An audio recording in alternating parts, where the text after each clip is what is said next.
being recorded. Yo. Yes, man. But All right, cool. We live.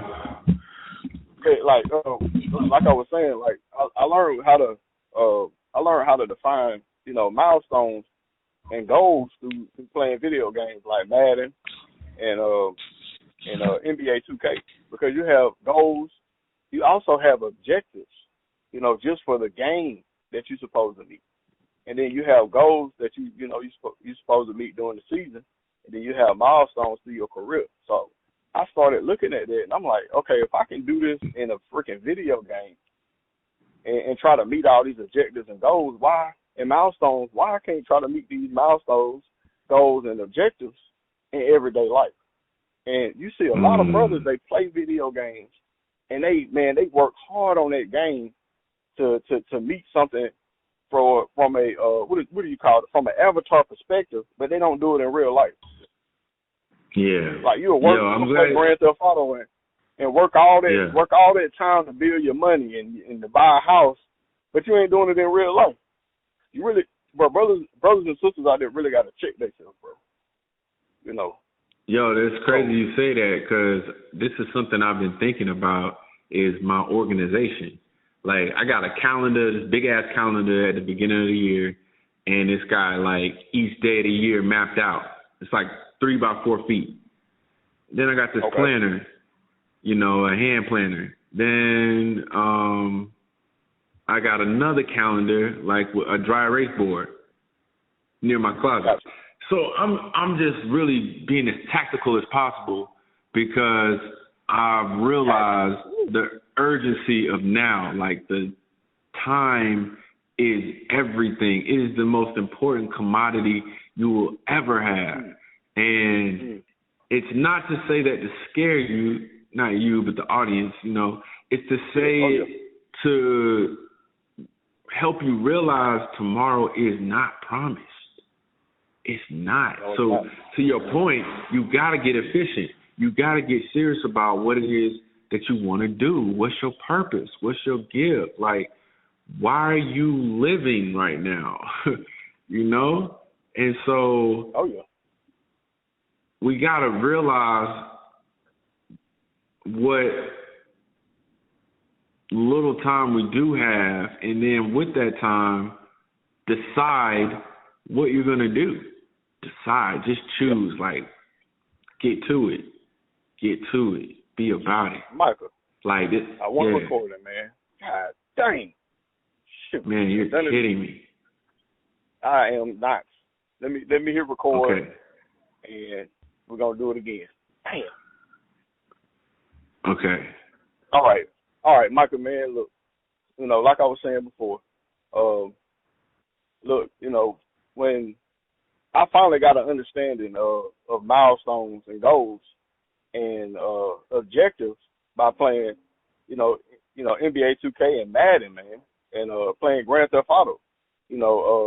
I was working so hard, when I was, this was happening in my life, when I was probably like 16 to about 20, and I was like, man, I'm sitting up here trying to meet all these objectives on this video game, but I don't have my life organized the way that the game has my avatar organized. And I believe that is a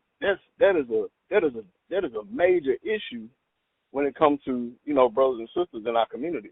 Because a lot of us are gamers, and we game harder on that game than we do in life. And I think that is crazy. It's a psychosis, bro. It's a mental disorder. You know what I'm saying? If we want to really, paint the picture, it's really a mental problem. And I believe that society, has made it that way. The people. It's really more of a stimulant. It's like a dopamine. Oh yes. You know what I mean? Like a drug. Like, it's really a hit, well, like a ride. You can't transfer that dopamine into real life. Yeah, no, but it's just I think it's more of detachment. It's a way to get away from real life. I think it's irresponsible, really, to just be to not do something for that long. I'm really like, I'm kind of upset about video games because they take so much of your time, and nothing is accomplished in the real world. And it's a lot of time to just be still.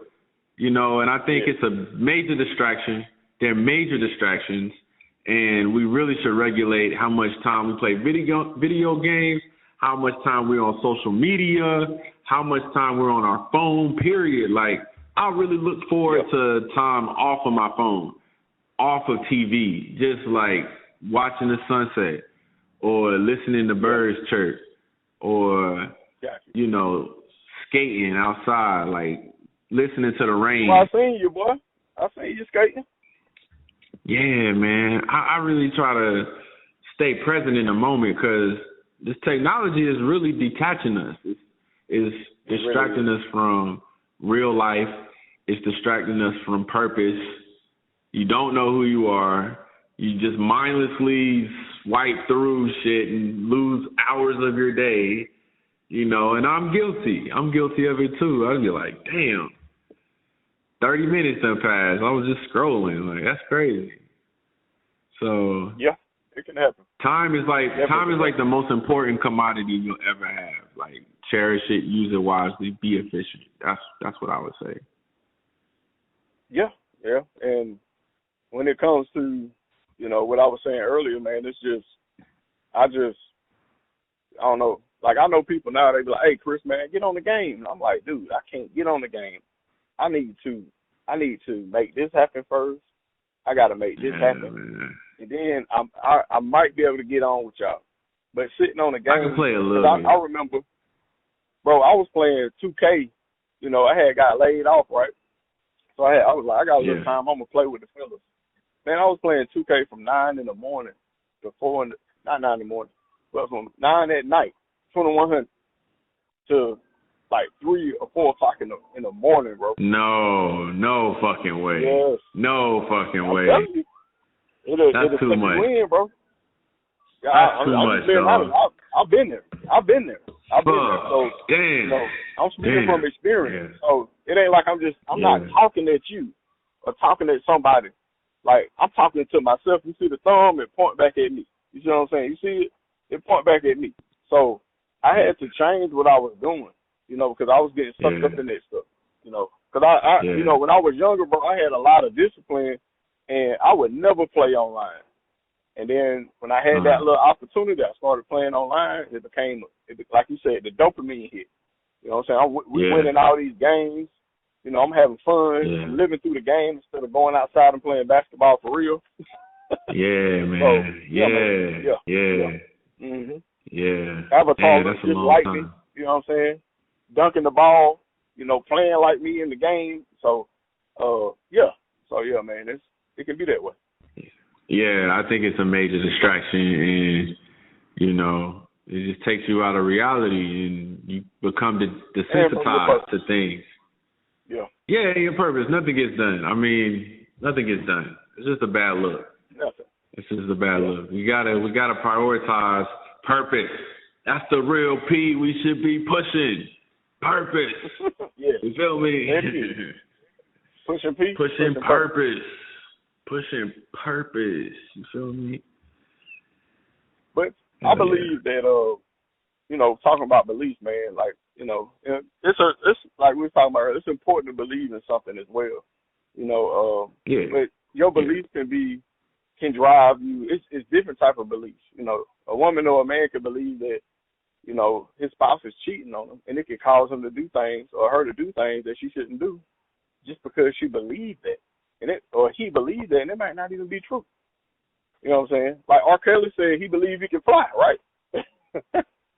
You know what I'm saying? So, like, you can believe in a lot of different things. You see what I'm saying? Say again? I said he sound like he can fly. I mean, that's a song right there.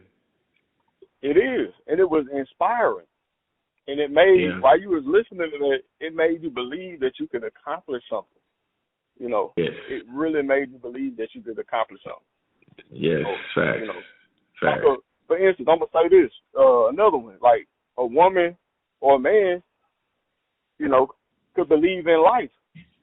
When I say believe in life, you might have a situation where, That might be an extremely, how can I say this? An extremely heavy object that's on somebody, and they can lift it because they believe in life. They want that person to live. I believe I can pick this object up or a car off of this child or this person, and they save somebody's life. You know what I'm saying? Belief can take you to a place that you never thought you could go. It can make you do things that you didn't even know you could do. You see what I'm saying? And that's something I want to challenge. I want to challenge everybody out there to imagine yourself in a place that you never thought you could be. A version of yourself that you can't even describe. What would that look like? What would the next level be for you? You know, what would improve? What one step could you take to get closer to that dream, to that reality? You know what I mean? Like, it's mind over matter, people. It's mind over matter. And you have to envision past where you are and be open to the idea that you can improve. You can improve your situation, but you have to imagine it. You really have to just believe in yourself and in changing where you are. You almost have to be delusional in a way. Like, you got to see past your circumstances into the future almost. Like, what would my life be like if I was happy? Or what would my life be like if I had peace? What would my life be like if I had more money?